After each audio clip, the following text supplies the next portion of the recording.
¿Qué tal? ¿Cómo están? Muy buenas noches. Sean bienvenidos a Senado Noticias. En su edición central estamos en vivo y en directo 20 con 13 minutos. Los invito a revisar todas las informaciones legislativas que han marcado esta jornada de día miércoles 10 de octubre. Estos son los titulares de hoy. Sala del Senado aprueba en general proyecto que fortalece la integridad pública. Comisión de Educación inicia debate sobre proyecto de aula segura. Gobierno renueva la urgencia. El equipo dialéctica del Colegio Alemán de la región de Coquimbo se coronó como ganador de la versión 2018 del torneo de Libera. Y durante esta jornada, finalmente la Comisión de Educación y Cultura inició el debate sobre el proyecto denominado Aula Segura. El gobierno decidió cambiar la urgencia que tenía este proyecto de ley. Todo el acontecer sobre este tema se lo vamos a preguntar a nuestra periodista Valeria Cabello, a quien ya vemos en pantalla. Valeria, ¿cómo estás? Muy buenas noches. ¿Cómo estás, Betsabe? Muy buenas noches y claro, tú lo decías, un proyecto que es mensaje presidencial, que inició como una propuesta del Ejecutivo y que finalmente hoy se inició su debate en una sesión extraordinaria de la Comisión de Educación y Cultura que comenzó a sesionar a eso de las 5 de la tarde y de hecho hace pocos minutos concluyó esta sesión donde finalmente se inicia la discusión de este proyecto que ha tenido algunas críticas por parte de algunos parlamentarios, el proyecto denominado Aula Segura. Recordemos una iniciativa que lo que busca es hacerse cargo de la violencia extrema en los establecimientos educacionales, esto atendiendo algunos hechos de violencia que se han dado el último tiempo, sobre todo en la región metropolitana. Al principio lo que pasó fue que en la sala de sesiones, recordemos hace algunas semanas, se sugirió que pudiera haber primero la Comisión de Constitución, Legislación y Justicia este proyecto para ver si tenía algunos vicios de inconstitucionalidad, bien digo, y fueron ellos quienes entregaron su opinión al respecto y así la Comisión de Educación inició este debate. Pero ¿de qué se trata este proyecto? Es una iniciativa de artículo único que lo que busca es, en simples palabras, acortar el plazo y también la investigación que se lleva a cabo en los establecimientos cuando se enfrenten a hechos como de estudiantes que, por ejemplo, tengan posesión, tenencia y almacenaje de armas y también artefactos explosivos o también que hayan incurrido en agresiones físicas y que produzcan lesiones a docentes o miembros de la comunidad educativa. Este proyecto lo que propone es que se acorten estos plazos que consta en algunas etapas que se detallan también en esta iniciativa. Por ejemplo, que el director también tenga la facultad de poder realizar la suspensión inmediata de este estudiante mientras se realiza la investigación. Eso duraría aproximadamente 48 horas. Posteriormente, el estudiante debería ser notificado de la resolución del director y también acompañado del Consejo de Profesores. Todo esto mientras el estudiante se mantenga suspendido y alejado del establecimiento y después de ser notificado el estudiante tiene 5 días para apelar. En este proceso entonces el estudiante puede apelar a la suspensión, a la expulsión y cancelación de matrícula de este establecimiento y esa principalmente ha sido una de las críticas que se hace por parte de los parlamentarios, que este proceso se acortaría porque actualmente esto duraría en nuestra legislación aproximadamente 15 días. Esto fue parte entonces de lo que se dio a conocer durante esta jornada donde finalmente, ya les decía, se inició la discusión. El Ejecutivo, por su parte, anunció que tiene la intención de poder renovar la suma urgencia y esto empezaría ya a regir y de hecho se va a informar durante el próximo martes. Yo los quiero invitar ahora que escuchemos parte de las declaraciones que surgieron durante el desarrollo de esta sesión. Cuando aquí se plantea que este es un proyecto para proteger al director, para entregarle atribuciones al director, yo quisiera preguntarle, ministra, si es que antes de esta iniciativa el director no tenía facultades para expulsar a los alumnos. ¿No han existido expulsiones antes en los establecimientos educacionales? Que yo siento que de pronto ponemos mucho el énfasis en los derechos del joven que agredió y nunca estamos viendo el resto de la comunidad educativa.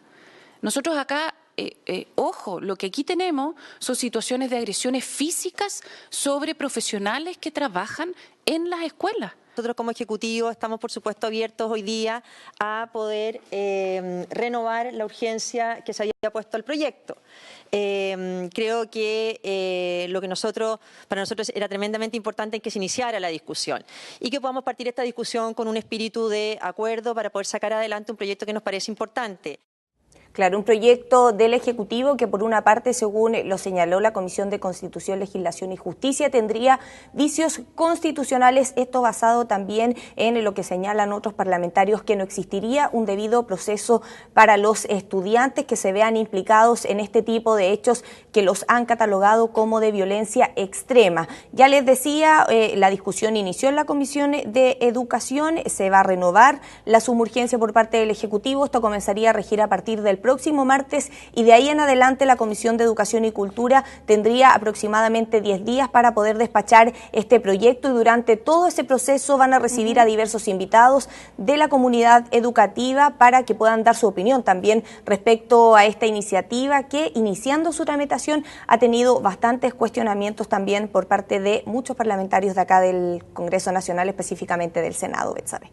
Así es, Valeria Cabello, periodista de TV Senado, con la información de esta jornada. Un tema que marcó el día, Valeria. Aula segura, no teníamos en un principio de la jornada algo claro de cómo iba a sesionar la comisión. Finalmente, en horas de la tarde, resolvió sesionar. El gobierno se abrió también a cambiar la urgencia, lo decías tú, a renovarla para poder así ampliar el debate en la instancia legislativa y tener audiencias con expertos para saber bien a ciencia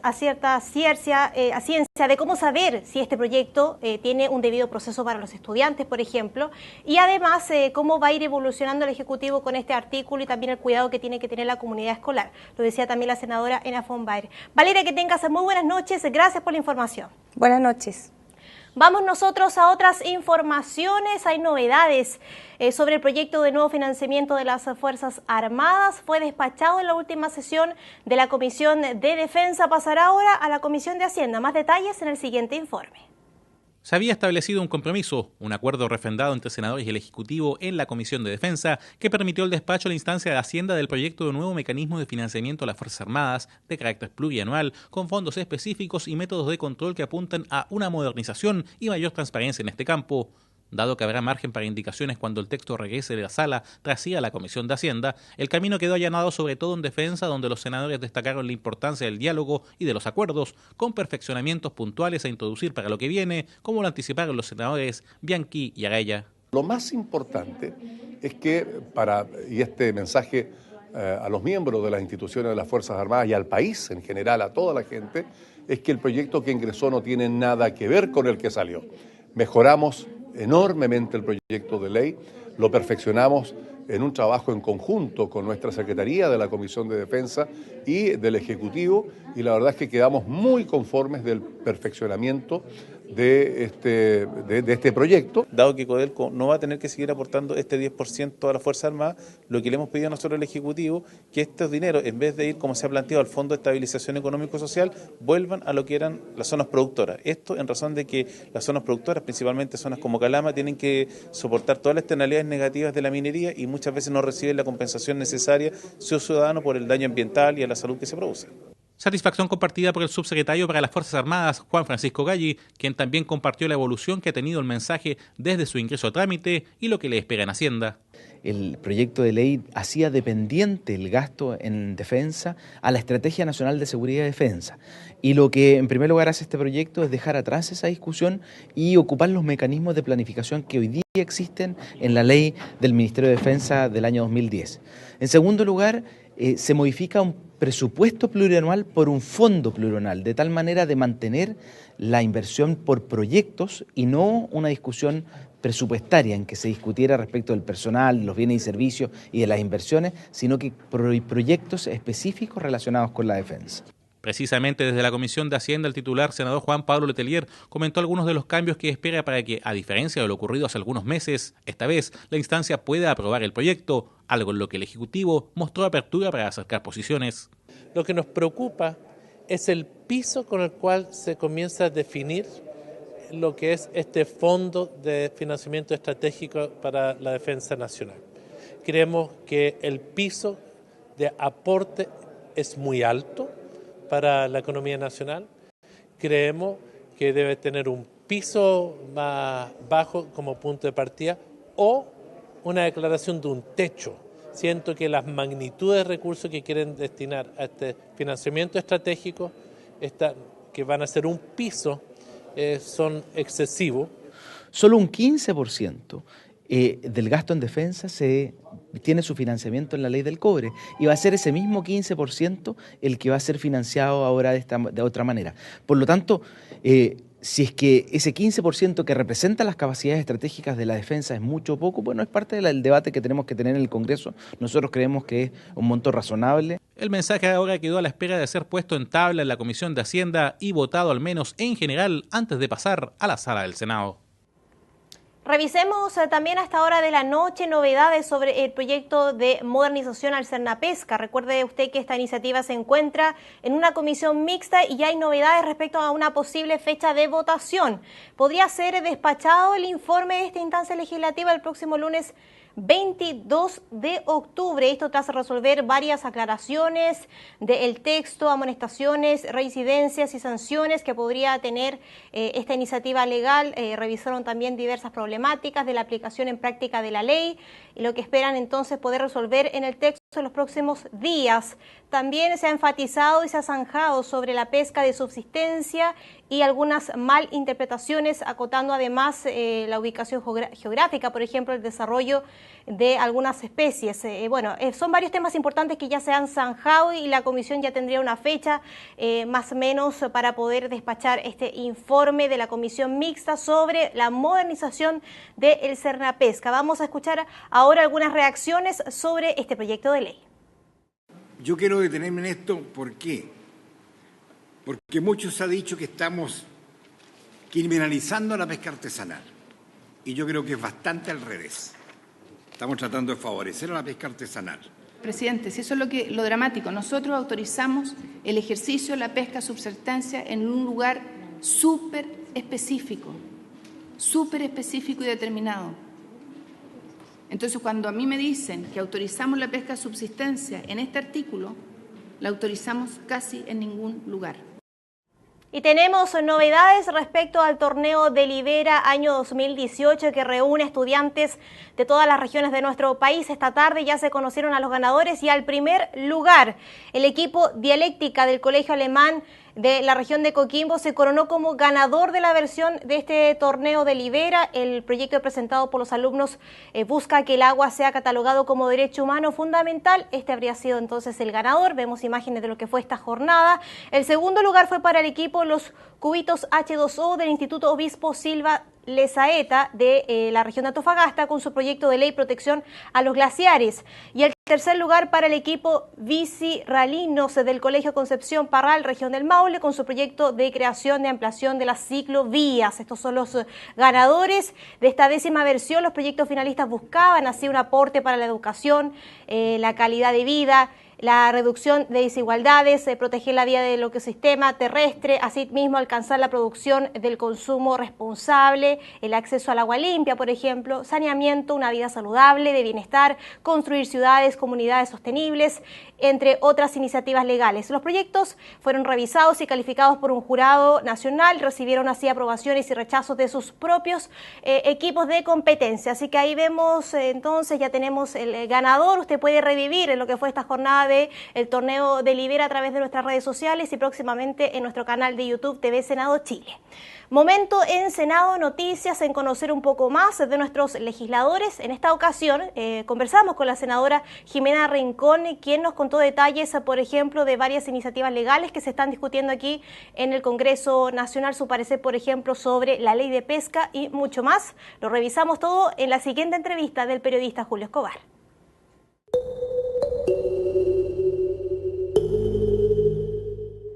¿Cómo están? Les damos la bienvenida a esta entrevista. En esta oportunidad vamos a compartir junto a la senadora Jimena Rincón. Senadora, ¿cómo está? Muy bien, muchas gracias, Julio. Queríamos partir conversando sobre el tema de los presupuestos y cómo esto va afectando a las regiones, porque hemos visto regiones que adolecían de ciertos problemas y tal vez esperaban un presupuesto mayor y no lo obtuvieron, y otras en las que derechamente se ha reducido.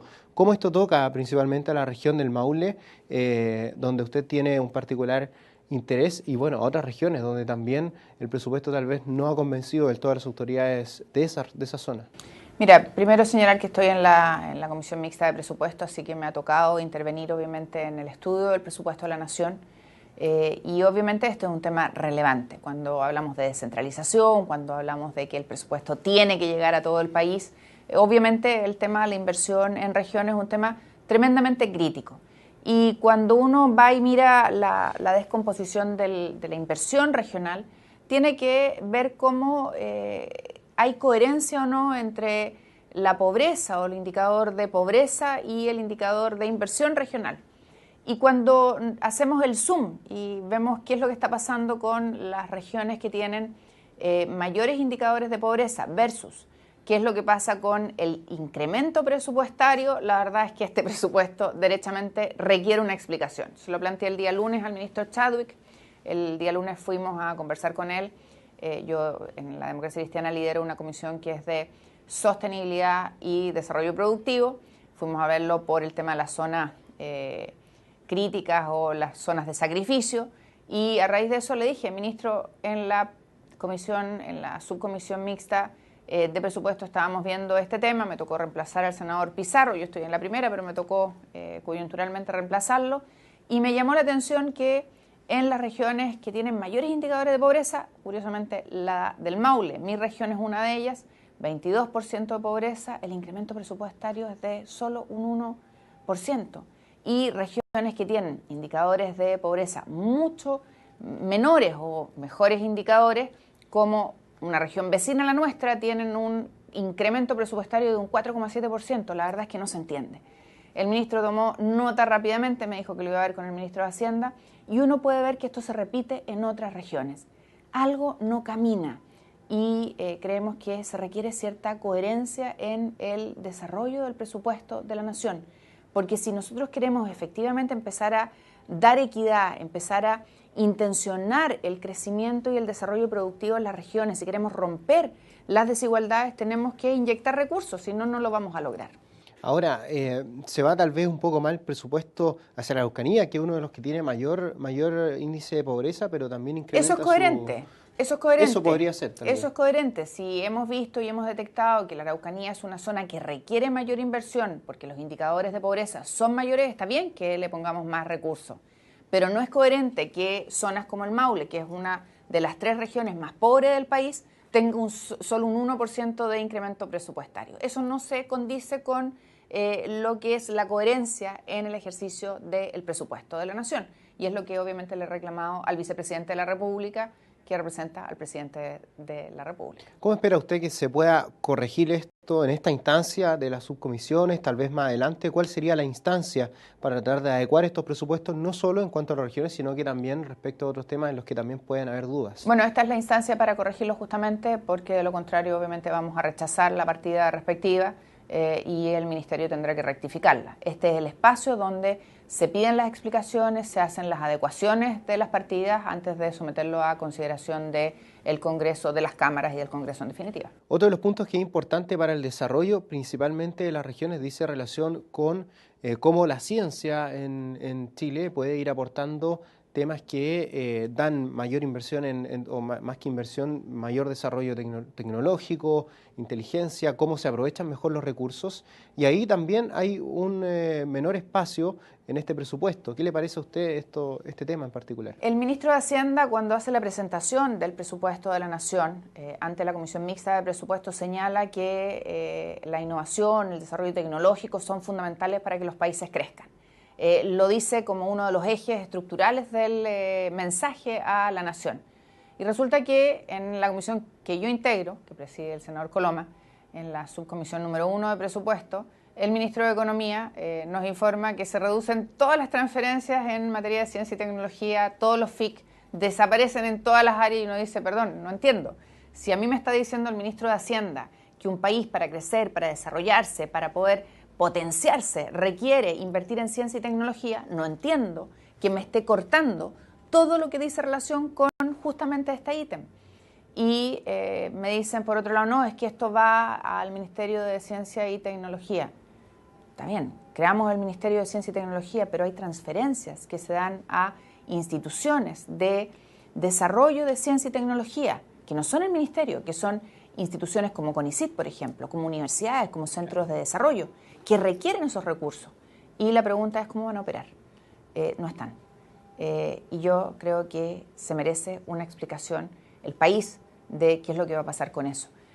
Yo estoy preocupada y creo que el gobierno tiene que ocuparse de este tema porque hemos visto, y esto es una experiencia empírica, que los países que más crecen, que más se desarrollan, son aquellos que invierten justamente en ciencia y tecnología. Y nuestro país está más que al debe en esta materia. Y son centros que trabajan muchísimo, que tienen gente que tiene mucho talento. Además, en materia, hemos escuchado, por ejemplo, en materia espacial, el desarrollo de satélites. Hay muchas comisiones que se dedican a eso y que también sería bueno que tuvieran esta inversión. Senadora, en otro tema que también tiene que ver con desarrollo, con tecnología, con inversión, las pymes van a tener un pronto pago, que es un tema fundamental porque no tienen a lo mejor el sustento financiero de las grandes compañías, pero que a través de este proyecto, que seguramente usted nos va a contar mejor, ya se aprueba en la Comisión de Economía y va a venir a ser un dolor de cabeza menos para las pequeñas empresas. A ver, primero señalar que ya no es el proyecto de las pymes, es un proyecto de ley que pasa a llamarse del pago a 30 días, que está en su tercera etapa, el tercer trámite constitucional. Hoy día lo hemos despachado de la Comisión de Economía que presido, pero lo hemos despachado con varias materias rechazadas por la Comisión de Economía del Senado, justamente porque merecen algunos ajustes que vamos a hacer en la comisión mixta. Lo hemos hecho con acuerdo con el gobierno y con acuerdo con los diputados a efectos de que podamos redactar ciertas cosas, precisar ciertos temas. No hay acuerdo en el tema de los plazos de vacancia de la ley. Los famosos 36 meses para nosotros no son presentables. No creemos que sea justo que juguemos con la plata de terceros, menos cuando el Estado es el pagador. Y aquí hay un punto de diferencia con el Ejecutivo. Nosotros creemos que se puede pagar en menos tiempo y es un tema que va a estar encima de la mesa y va a ser tema de negociación, obviamente, con el Ejecutivo. Senadora, entonces este tema, para que quede bien claro, no es solo para las pequeñas empresas, rige para todos. Para todos. Y es un tema tremendamente importante porque las pymes son parte del desarrollo económico del país, son una parte importante del desarrollo económico del país y esto es una cadena productiva donde están las pymes, pero también están las grandes empresas. Y también tienen las grandes empresas que pagar cuando corresponde.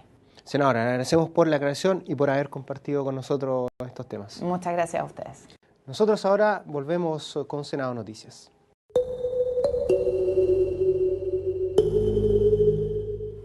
Le agradecemos como siempre a nuestro periodista Julio Escobar por la presente entrevista con la senadora Jimena Rincón. Los invito a revivirla íntegramente a través de nuestro canal de YouTube TV Senado Chile y el fin de semana en nuestra programación. Les recuerdo además nuestras redes sociales y revisemos precisamente senado.cl con la información relativa a la sala de sesiones, conflicto de intereses, contratación de parientes y tránsito desde el mundo público al privado. Senado suscribe idea de legislar. Hablamos del proyecto que fortalece la integridad pública. Durante el debate los legisladores adelantaron que en el estudio en particular se va a avanzar en perfeccionar la normativa. Así que varias reacciones de los senadores de este proyecto de ley que avanza aquí en el Senado, al menos en su idea de legislar. Se estableció también un periodo de indicaciones para poder mejorar esta iniciativa legal. Vaya a senado.cl, infórmese más de este proyecto de ley.